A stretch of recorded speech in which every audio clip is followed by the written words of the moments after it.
আলাইকুম সুপ্রিয় শিক্ষার্থীবৃন্দ, আবারও তোমাদেরকে ধন্যবাদ জানাচ্ছি। আমরা ইতিমধ্যে বীজগাণিতিক রাশির আমাদের টাইপ 1 সুন্দরভাবে উপস্থাপন করতে সক্ষম হয়েছি। আজকে যে বিষয়টি নিয়ে আমি কথা বলবো সেটা হচ্ছে আমাদের টাইপ 2। সেটা হচ্ছে খুবই ইম্পর্টেন্ট একটা কোশ্চেন এবং সেই কোশ্চেনটা বিভিন্ন বোর্ডে এসে থাকে। এবং আমি যে কোশ্চেনটা এখন প্রথমে যেটা আলোচনা করবো, এটা কুমিল্লা বোর্ডে 2024 এবং রংপুর বোর্ডে 2021 আসছে। খেয়াল করে দেখো, এরকম যদি থাকে যে যদি x √3 + √2 হয় তাহলে 1/x কত। চমৎকার ভাবে অপশন গুলা দেয়া থাকে। তো এখান থেকে আসলে আমরা কিভাবে এটা সমাধানটা করি। তো আসলে আমি প্রথমেই ফর্মাল ওয়েতে বা যেভাবে আমরা সলিউশনটা করে থাকি যেটা আমরা দেখাবার চেষ্টা করি সলিউশনটা আমরা কিভাবে করি। দেখুন দেয়া আছে কত, x √3 + √2, এটা কিন্তু দেয়া থাকে আমাদের, এটা দেয়া আছে, এটা কিন্তু আমাদের দেয়া আছে।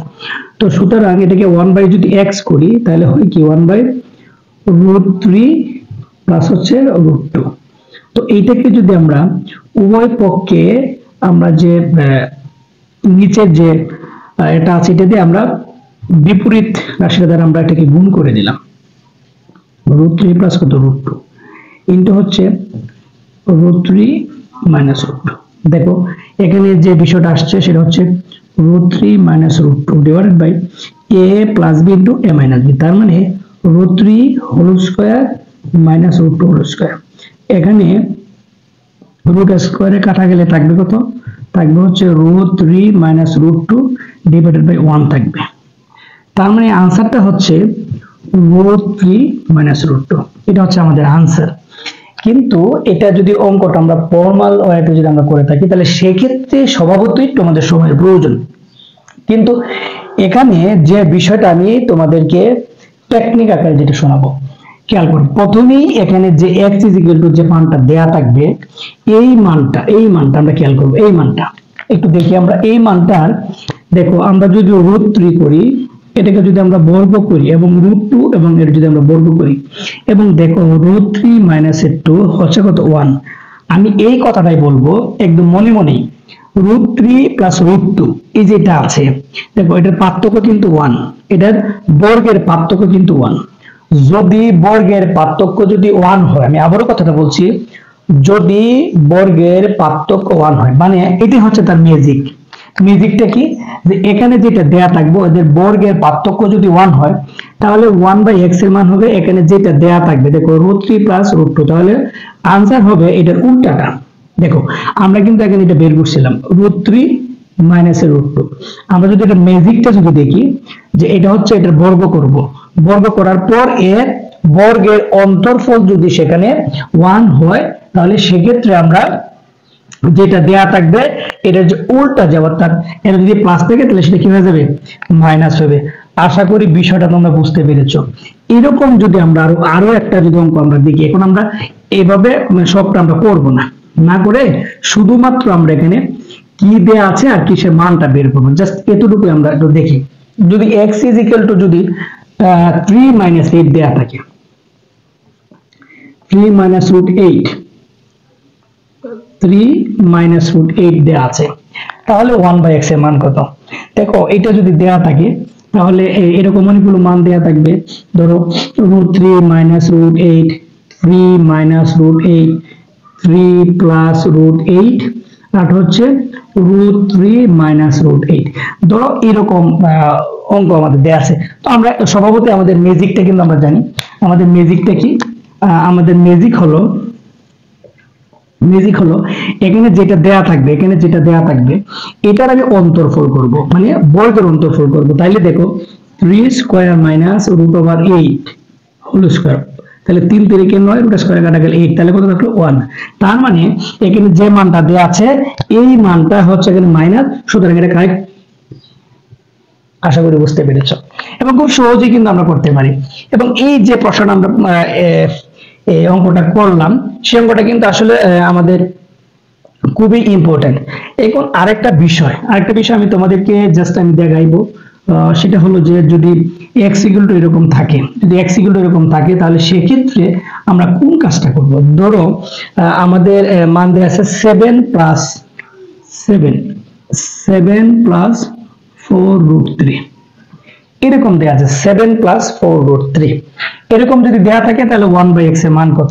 দেখো আমরা যদি এরকম লিখি 7 মাইনাস 4√3, 7 মাইনাস 4√3, আবার 7 প্লাস 4√3, আবার ধরো যদি আমি এরকম দেয়া থাকি 3 প্লাস 7√3, আবার যদি এরকম থাকে 4√3 মাইনাস 7, এরকম দেয়া থাকলো। তো এই ক্ষেত্রে আমাদের ম্যাজিকটা কি আমরা দেখি, আমাদের আসলে ম্যাজিকটা কিরকম হবে। দেখো আমি কিন্তু বলছি যে এখানে যেটা দেয়া থাকবে সেটার বর্গের অন্তর, বর্গের অন্তর, বর্গের অন্তর। তাহলে বর্গের অন্তর করলে দেখো কি হয়, 7 7 49, তাহলে দেখো থাকলো 4 4 16 আর হচ্ছে 3, তাহলে 49 মাইনাস কত 48, তাহলে দেখলো কত 1। তাহলে আমাদের ম্যাজিকটা কি ছিল, আমাদের ম্যাজিকটা কি ছিল, যেটা থাকবে এটার উল্টাটা হবে, যেটা থাকবে এটা উল্টাটা। তাহলে দেখো 7 মাইনাস 4√3। আশা করি তোমরা ম্যাজিকটা বুঝতে পেরেছো। এখন প্রশ্ন হচ্ছে যে স্যার সব কটা ঠিক আছে, আমি মেনে নিলাম, তাহলে আমাদের এরকম যদি প্রশ্ন থাকে যে এখানে x ইকুয়াল টু মান দেয়া আছে, x ইকুয়াল টু মান দেয়া আছে, কিন্তু 2/x এর মান কত, 2/x এর মান কত, সেই ক্ষেত্রে আমরা যে কাজটা করতে চাই যে x ইকুয়াল টু এরকম দেয়া আছে যে x ইকুয়াল টু √5 প্লাস হচ্ছে কত √3, এরকম যদি হয় তাহলে 2/x এর মান কত, খেয়াল করো 2/x এর মান কত, 2/x এর মান। তো এইটা যদি আমরা বের করতে চাই তো আমাদের যে কাজটা করা লাগবে, নরমালি আমরা কিন্তু এটা করেছিলাম, খেয়াল করো 1/x is equal to 1/x equal to আমরা পেয়েছিলাম কত, একটু টেকনিক কাটাবা, √5 সরি √5 মাইনাস হচ্ছে কত √3 divided by √5 plus √3 into √5 minus √3।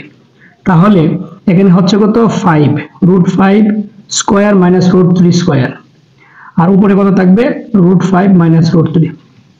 দেখো এটাকে যদি বর্গ করো তাহলে থাকবে কত 5, এটাকে বর্গ স্কয়ারে কাটা গেলে থাকবে 3, তাহলে দেখো কি হলো 5 মাইনাস √3। দেখো আমরা কিন্তু √5 মাইনাস √3 এই বিষয়টা কিন্তু আমরা ইতিমধ্যে করেছি, কোনটা, এখানে যদি তোমার √5 মাইনাস √3 ডিভাইডেড বাই হচ্ছে কত 2, দেখছো এটা কিন্তু আমরা নরমালি কিন্তু আমরা পেয়েছি। এখানে দুটা জিনিস আমাদের মনে রাখতে হবে, একটা জিনিস হচ্ছে খেয়াল করো, একটা জিনিস হচ্ছে যদি এটার পার্থক্য যদি তোমার 2 হয়, এটার পার্থক্য কত 2, তাহলে মনে মনে চিন্তা করবা, মনে মনে চিন্তা করবা যে এখানে কত √5 আছে আর মাইনাস √ কত 3 আছে, বর্গের অন্তর কত 2, তাহলে এই 2টা হবে এখানে যেটা থাকবে এটার উল্টাটা। এই দেখো আমি আগে কিন্তু বলছিলাম উল্টাটা বাই কত 2, যদি এখানে পার্থক্য যদি 3 হয় তাহলে এখানে আসবে কত 3, এখানে পার্থক্য যদি 4 হয় এখানে আসবে কত 4, যদি পার্থক্য 5 হয় তাহলে আসবে কত 5। এখন দেখো আমার এটা নরমালি কথাটা আমার মনে রাখতে হবে। এখন দেখো আমি এখানে উপরে কি দেয়া আছে 2 দেয়া আছে, কোনো কথা নাই, কোনো কথা নাই, শুধু আমি কি বসাবো 2 বসাবো, কি বসাবো দেখো 2 বসিয়ে দেবো, 2 বসিয়ে দেবো, 2 বসিয়ে দেবো, 2 বসিয়ে, তাহলে এটা কাটা গেল, তাহলে কত √5 মাইনাস কত √3, √5 মাইনাস √3 এটা থাকলো। যদি এখানে 2 না থাকতো তাহলে তো আমাদের এটাই হইতো, তাহলে কিন্তু আমাদের এটাই হইতো, এই যে এটাই হইতো, যেহেতু উপরে 2 আছে তাহলে 2 তো কাটা যাবে। তাহলে আমরা এখানে আমাদের ম্যাজিকটা কি, ম্যাজিকটা হলো আমাদের যেটা মনে রাখতে হবে, খুবই মনে রাখার যেটা বিষয়, খুবই মনে রাখার বিষয়, সেটা হচ্ছে যে x এর মান যদি, x এর মান যদি √5 প্লাস √4 হয়, যদি এরকম হয় তাহলে সবসময় হবে এখানে এটার যে পার্থক্যটা, এই পার্থক্যটার যদি মানে বর্গের পার্থক্য যদি 1 হয়, আমি আবার বলছি বর্গের পার্থক্য যদি 1 হয় তার মানে এটা বর্গের পার্থক্য, এটার বর্গের পার্থক্য যদি 1 হয় তাহলে এখানে যেটা আছে এটার উল্টাটা হবে। আশা করি তোমরা এটা বিষয়টা বুঝতে পারছো। আবার x ইজ ইকুয়াল টু যদি √5 প্লাস √3 হয় তাহলে খেয়াল করো এটার বর্গের পার্থক্য কিন্তু 2, এটা বর্গের পার্থক্য, এটা বর্গের পার্থক্য হচ্ছে 2, তার মানে এখানে যে সংখ্যাটা থাকবে এটার উল্টাটা দেখো √5 প্লাস হচ্ছে √3 ডিভাইডেড বাই কত 2, এটা চলে আসবে। আশা করি তুমি এটা বুঝতে পারছো। আরেকটা জাস্ট আমরা একটু দেখাই, একটু ইমাজিনেশন করি, ধরো পার্থক্য দেওয়া আছে কত 3 যদি হয়, ধরো √5 প্লাস কত √2, তাহলে দেখো এটার বর্গের x ইকুয়াল টু এত দেয়া আছে, তাহলে তোমার 1/x এর মান তোমাকে বের করতে বললো, তাহলে তুমি কি করবা, এটাকে আমরা কি করব বর্গ করব, দেখো বর্গ করব, এটাকে কি করলাম বর্গের অন্তর করলাম, বর্গের অন্তর করলাম। তো বর্গের অন্তর যখন করবো √5 স্কয়ার মাইনাস 4 2 স্কয়ার, তাহলে দেখো এখানে কি রাখলো 5, এখানে থাকলো কত 2, তাহলে কত হলো 3। তাহলে এখানে যেটা থাকবে খেয়াল করো, এটা যেখানে থাকবে কিন্তু নিচে কিন্তু থাকলো, তাহলে আপনি হবে কি √5 মাইনাস √2 ডিভাইডেড বাই কত 3। তাহলে আমরা বুঝলাম যে যদি অন্তরফল যদি 3 হয় তাহলে এটা নিচে 3 দিয়ে দেব, অন্তরফল যদি 2 হয় তাহলে একটা 2 দিয়ে দেব, অন্তরফল যদি 1 হয় তাহলে শুধুমাত্র যেটা থাকে এটার উল্টাটা হবে, তার মানে প্লাস থাকলে কি হবে মাইনাস হবে। আশা করি তোমরা খুব সহজে ম্যাজিকটা বুঝতে পেরেছো। সবাইকে অনেক অনেক ধন্যবাদ।